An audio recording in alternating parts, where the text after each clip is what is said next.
इस चैप्टर की शुरुआत में हम देखते हैं जहां पर ब्रदर कह रहा था यह वास्तव में आप पर लागू होता है सीनियर, बस इतने से स्किल के साथ डायरियोक विलेज में आपकी फेम थोड़ा मीनिंगलेस नहीं है। इतना बताने के बाद हम उसने जो अटैक किया था उससे आयरन मास्क का पीछे का कपड़ा कट जाता है, जिसके कारण वह हैरान के साथ थोड़ा गुस्सा भी होता है और वह ब्रदर की ओर देखता है। तभी पीछे से सिस्टर कहती है ब्रदर कहता है तुम चिंता मत करो, मैं तुम्हारे लिए 100 टेक्निक स्क्वाड को छोड़ दूंगा, पर इससे पहले इस भद्दे मास्क वाले का सर तो अलग कर दूं। आयरन मास्क जिसे सुन कहता है छोटे बच्चे अभी तुम ठीक से चलना भी नहीं सीखा और मेरा गला काटने की बात करते हो। लीडर की ओर देखते हैं जहां वही चापलूसी वाला बंदा घबराते हुए कह रहा था मास्टर जितना मैंने सोचा था वे उससे कहीं ज्यादा स्ट्रॉन्ग है। लीडर कहता है तुम ठीक कह रहे हो, मेरा भी मानना यही है। फिर वह किसी की ओर देखते हुए कहता है नहीं यह मौका, जबकि भद्दा आयरन मास्क मयोंग से आए ब्रदर और सिस्टर के साथ फाइट कर रहा है, हम यहाँ से भाग सकते हैं। उसी समय उसके ऊपर एक अटैक आता है, वह उस अटैक से बचते हुए कहता है अरे यार मैं तो अभी बाल बचा। उस अटैक को देखते हैं जो कुछ और नहीं सिस्टर की टोपी होती है, वह अपनी पावर से दीवार तक में दरार ला देता है। सिस्टर लीडर से कहती है बिग ब्रदर हमेशा मजेदार चीजें करते हैं और मेरे लिए हमेशा इन जैसे बकवास के गुच्छे को छोड़ देते हैं, चलो छोड़ो भी, अब क्या कर सकते हैं, जल्दी से इसे खत्म करते हैं। लीडर उसे देख कहता है तुम कमीनी लड़की। सिस्टर अपने स्वॉर्ड को बाहर निकालते हुए कहती है मैं तुम्हें एक फ्री का एडवाइस देती हूँ, अगर तुम्हारे मन में दूर भागने का विचार आ रहा है तो मैं तुम्हें बता दूं यह बेहतर होगा कि तुम उस विचार को अभी तुरंत भूल जाओ और अब मुझे बताओ हमारी सारी आइटम कहाँ है जिन्हें तुमने चुराया था, अगर तुम मुझे यह बताते हो तो मैं तुम्हें बिना किसी पेन के मरने दूंगा। लीडर उसकी ऐसी बातों को सुन गुस्से से उसकी ओर अपने दांतों को पीसते हुए कहता है तुम बेवकूफ लड़की, धिक्कार है, तुम सब कमीने क्या कर रहे हो। फिर वह जोर से चिल्लाते हुए कहता है कोई फर्क नहीं पड़ता, चाहे वह मयोंग फैमिली हो या डायरियोक विलेज का, उन सभी को मार डालो। सभी बैंडिट लीडर की बातों को सुन अटैक करते हुए कहता है हम यह करेंगे। उन्हीं के बीच से कोई चिल्लाते हुए कहता है अब से डायरियोक विलेज मयोंग फैमिली के लिए एनिमी बन जाएगा, 2 साल जो यहाँ पर सबको मार डालो, कोई नहीं बचना चाहिए। तभी उस पर कोई अटैक करते हुए कहता है मैं तुम्हारे ऑर्डर को एक्सेप्ट करता हूँ। उस अटैक से वह बंदा दीवार को तोड़ते हुए पीछे जाने लगता है। साथ ही हम देखते हैं वह अकेला नहीं था जो दीवार को तोड़ते हुए पीछे गया था, उसके सारे साथी भी पीछे जाता है, पर वो सब वापस खुद को संभालते हुए उन दोनों ब्रदर और सिस्टर पर अटैक करने के लिए आगे बढ़ता है। उन्हीं सभी के बीच से कोई कहता है गोल्ड हमारा है डायरियोक विलेज। जिस बात को सुन डैन वही बगल में बैठा चौंक जाता है और पलट कर देखते हुए कहता है क्या गोल्ड। तभी उसका खाना उसके पास आ जाता है तो वह एक बैट लेते हुए कहता है ओह यह स्वादिष्ट लग रहा है। बारटेंडर बेचारा वहीं बगल में डर के मारे छुपकर कह रहा था क्योंकि आपने मुझसे भोजन के लिए कहा तो मैं निश्चित रूप से आपको परोसूंगा, लेकिन आप किसी दूसरे के सराय में क्यों नहीं जाते। डैन उसकी बातों को बिना ध्यान दिए कहता है मैं गॉर्जियो से हूँ, असल में मुझे अच्छा खाना खाए 10 साल हो गया है। वह घबराते हुए कहता है लेकिन यह सिचुएशन। डैन पीछे घूमते हुए कहता है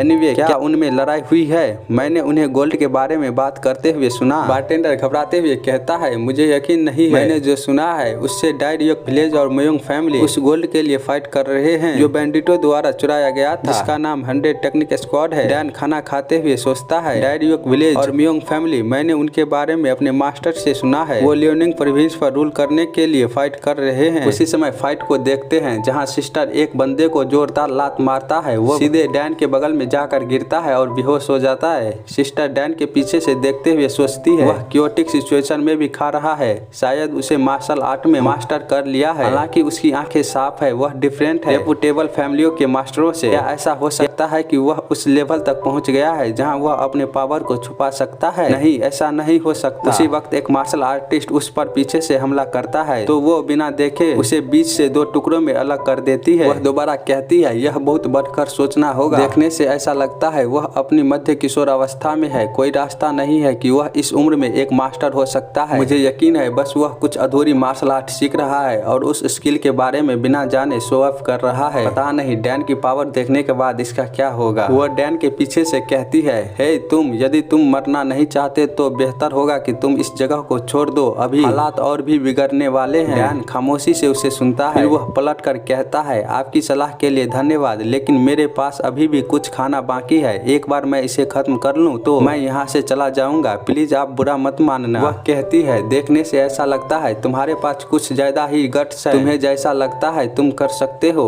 इतना बोलने के बाद वह दोबारा फाइट में चली जाती जाती है। डैन उसे पीछे से देखता रहता है, तभी वही बंदा कहता है, मैं एक पल के लिए बेहोश ही हो गया था। डैन उसकी ओर बिना कुछ कहे देखता है। वो बंदा डैन को देख उस पर अटैक करते हुए कहता है, क्या तुम 100 टेक्निक स्क्वाड से हो? और यहाँ बहुत कंफ्यूजन है, इस जगह पर तो बस एक ही स्क्वाड था जो कि 100 टेक्निक स्क्वाड था। पता नहीं ये कहाँ से आ गया और किसके साइड से फाइट कर रहा है। चलो छोड़ो भी। डैन उस अटैक को शांति से देखता है, फिर वह अपने चॉपस्टिक को घुमाते हुए उसमें थंडर क्यू डालता है और उस बंदे के फिंगर के कांटेक्ट में लाता है। उसके कांटेक्ट में आते ही वहां से एक वेव की तरह एनर्जी रिलीज होती है। हम देखते हैं वह एनर्जी चॉपस्टिक से होते हुए उस बंदे के फिंगर को क्रश करते हुए उसकी बॉडी के अंदर एंटर करने के बाद उसकी बॉडी को किसी शीशे की तरह तोड़ने लगता है। वह एक खतरनाक चीख के साथ अपनी मौत को एक्सेप्ट करता है और जमीन पर गिरते समय कहता है, 100 टेक्निक स्क्वाड और डाइड योक विलेज। डैन उसे तो कोई फर्क ही नहीं पड़ता। वह कहता है, मयोंग फैमिली तुम कहना भूल गए। फिर वह सीरियस फेस के साथ कहता है, क्या यह मेनलैंड की मार्शल आर्ट स्किल है? जिसके बाद वह एक स्माइल देते हुए कहता है, यह कोई बड़ी बात नहीं है। दोबारा फाइट की ओर देखते हैं जहां आयरन मास्क और ब्रदर एक दूसरे पर अटैक कर रहा था।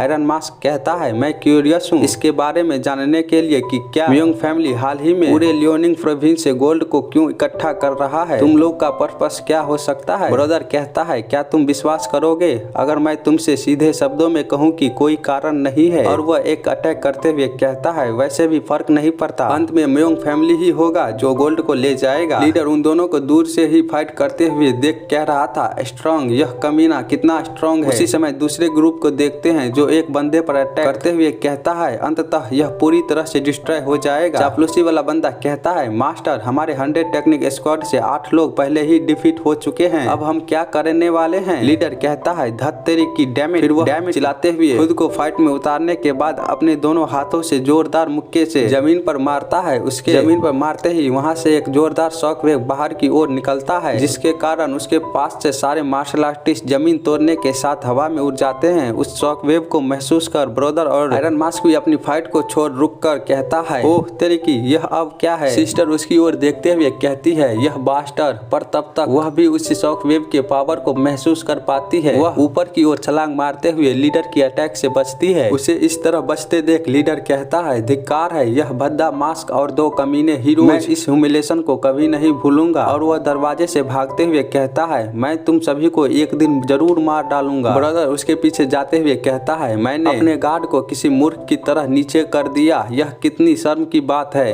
उसी के पीछे आयरन मास्क और कई सारे मार्शल आर्टिस्ट जाते हुए कहता है, हम चूरसार जो उस बास्टर्ड को नहीं खो सकते, कोई फर्क नहीं पड़ता, उसे पकड़ो। उसके पीछे कोई कहता है, आपके आदेश पर। हम देख पाते हैं बहुत सारे मार्शल आर्टिस्ट उस सराय को तोड़ते हुए बाहर की ओर निकलता है, जिसे देख आसपास के सारे लोग उस ओर हैरानी से देखने लगते हैं। लीडर इतने सारे को अपने पीछे आते और भी तेजी से भागते हुए बस एक ही शब्द बोल रहा था, damn it damn it damn it. Brother उसे ऐसे भागता देख कहता है, कितना बेवकूफाना है, क्या तुम्हें लगता है तुम इतनी आसानी से भाग सकते हो? यह स्पीड काफी नहीं है। उसी समय आयरन मास्क को देखते हैं जो उसके पीछे आ चुका था। वह कहता है, मैं तुम्हें कभी जाने नहीं दूंगा। वापस चचा को देखते हैं जो कह रहा था, अरे बाप रे, चलो एक साथ भाग चलते हैं मास्टर। उसे क्या पता, मास्टर तो कब से उसे टॉफी खिला भाग चुका था। सिस्टर उसके पीछे से उसके गले पर शॉट रखते हुए कहती है, तुम जिस प्लेस पर जा रहे हो। फिर वह उसका गला काटते हुए कहती है, वह प्लेस हेवन तो नहीं हो सकता। उसका गला क्या से क्या हो गया चचा के साथ। सिस्टर अभी भी उसकी ओर अपने पीठ को कर खड़ा थी। फिर वह अपनी चुप्पी को तोड़ते हुए कहती है, धत तेरी की, यह 100 टेक्निक स्क्वाड ना छू, मैं तुम्हें डेफिनेटली मार डालूंगी। उसके ऐसा कहते समय उसके चेहरे को भी देखते हैं, जो क्या बताना यार, आप लोग समझदार हैं, समझ जाओ। जिसके बाद वह भी वहाँ से निकल जाती है। उस जगह को देखते हैं जो पूरी तरह से डिस्ट्रॉय हो चुका था और वहाँ कोई कह रहा था, जब तक कि आप 3 सर और 6 हाथों वाला राक्षस नहीं है, आप कभी भी बहुत सारे गोल्ड अकेले नहीं ले जा सकते। यह कहने वाला और कोई नहीं, हमारा डैन होता है। फिर वह अपने खाने को खत्म करने के बाद अपनी जगह से उठते हुए कहता है, तुम्हें क्या लगता है कि मास्टर